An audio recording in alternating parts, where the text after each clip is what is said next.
قرآن مجید کا نواں سورہ سورہ توبہ۔ بسم اللہ الرحمن الرحیم۔ شروع نام سے اللہ کے جو بڑا مہربان نہایت رحم کرنے والا ہے۔ یحلفون باللہ لکم لیرضوکم واللہ ورسولہ احق ان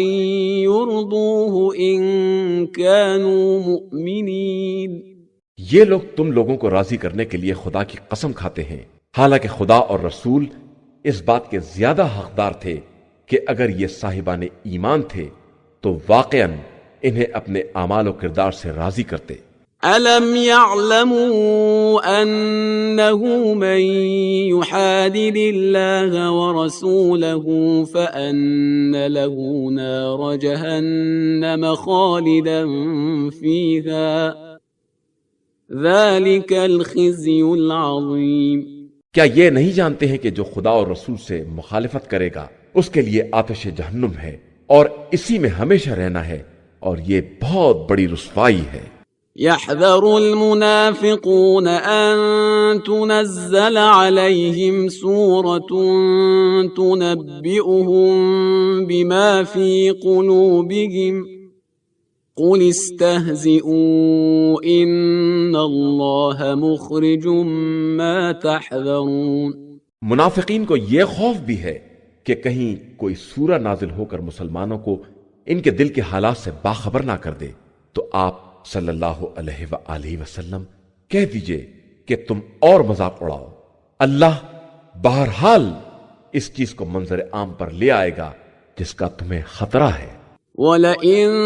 سَأَلْتَهُمْ لَيَقُولُنَّ إِنَّمَا كُنَّا نَخُوضُ وَنَلْعَبُ قُلْ أَبِاللَّهِ وَآيَاتِهِ وَرَسُولِهِ كُنتُمْ تَسْتَهْزِئُونَ۔ اور اگر آپ صلی اللہ علیہ وآلہ وسلم ان سے باس پرس کریں گے تو کہیں گے کہ ہم تو صرف بات چیت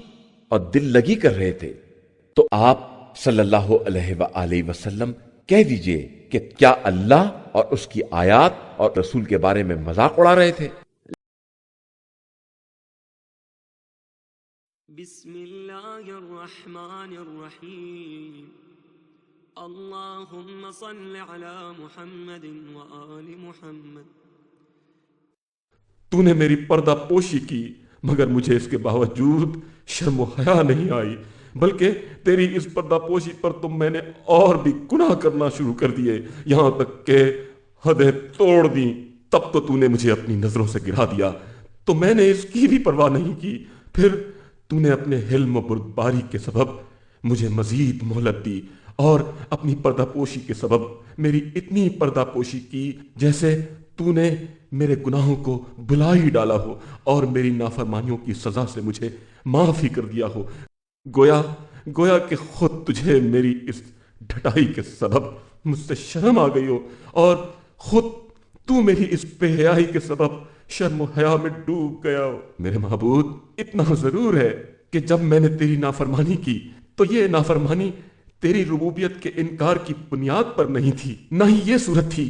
کہ میں اس موقع پر تیرے حکم کو کوئی اہمیت نہیں دے رہا تھا، نہ ہی اس کا سبب یہ تھا کہ میں تیری سزا کو خاطر میں نہیں لا رہا تھا اور عذاب کے سلسلے میں تیرے وعدے کو کوئی اہمیت نہیں دے رہا تھا، بلکہ سچی بات تو یہ ہے کہ غلطی اور خطا میرے سامنے آئی اور اس نے میرے لیے میرے نفس کو بہکا دیا، پھر میری ہوا و ہوس مجھ پر غالب آ گئی اور میری شقاوت نے اس سلسلے میں میری مدد کی، اور میرے بارے میں تیری بے پناہ پردہ پوشی نے مجھے غرور میں مبتلا کر دیا۔ چنانچہ میں نے اپنی پوری توانائیوں کو بروئے کار لا کر تیری نافرمانی اور مخالفت کی، تو اب مجھے کون تیرے عذاب سے بچا سکتا ہے، اور کل دشمنوں کے ہاتھوں سے مجھے کون نجات دلا سکتا ہے؟ اور اگر تو نے اپنی محبت کی رسی کو مجھ سے توڑ لیا تو میں کس کی رسی سے وابستہ ہو سکوں گا؟ تو واہ ہو میری رسوائی پر، خاص طور سے اس وقت جب تیری کتاب میرے ان تمام اعمال کو گنا ڈالے جن کی حالت یہ ہے کہ اگر مجھے تیرے کرم اور تیری رحمت کی بہنائیوں اور وسعتوں سے امید نہ ہوتی اور تو نے مجھے مایوسی و قنوطیت سے منع نہ کیا ہوتا تو میں جب اپنے ان گناہوں کو یاد کرتا تو یقیناً مایوس ہو جاتا۔ اے وہ